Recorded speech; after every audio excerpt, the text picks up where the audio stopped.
আসসালামু আলাইকুম সবাইকে।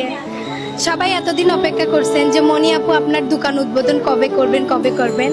আজকে আলহামদুলিল্লাহ দোকান উদ্বোধন হয়ে গেছে। সিলেট জেলা থেকে সিলেটি ফুরি আইয়া চট্টগ্রামও একটা দোকান পাইমো, কতটুকু ভাগ্য লইয়া আমি আইছি।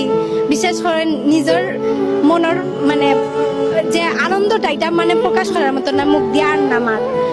তো সিলেটি ফুরি হইয়া সিলেটি মানে আমার দোকানের নাম হয়েছে সিলেটি চাওয়ালি, সিলেটি ফুরি। আমি তো আমার নিজের দেশও কিন্তু চা 100 বার খাওয়াই, আমরা দেশের মানুষের চা বেশি খাই।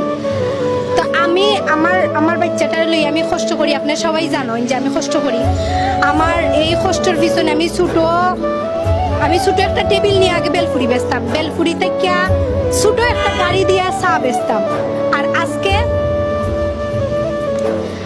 ছোট গাড়ি ওই টঙর দোকানও চা বেচতাম, টঙর দোকান থেকে আজকে দোকানের মাজন হয়েছি।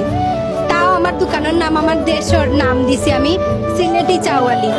বিশ্বাস করেন মনের মাঝে এত আনন্দ মানে প্রকাশ করার মতো নাই। আমি আমার বাচ্চার লাগে আমি কষ্ট করলাম, আর সবাইরে অতটুকু হইমো। আমি আমার দেশের ভাষা আমি অত সময় মারছি, এখন আমি শুদ্ধ ভাষা মারলাম। আপনারা যারা চট্টগ্রামে আমাকে চিনেন, যারা সবাই প্লিজ, আমি আমার দোকানের লোকেশনটা দিচ্ছি, সবাই আসবেন মনিয়াপুর দোকানে চা খাবেন। আমার দোকানের লোকেশন হচ্ছে বরফুল কে ব্লক 4 নম্বর গেটের সাথে লাগানোই আমার এই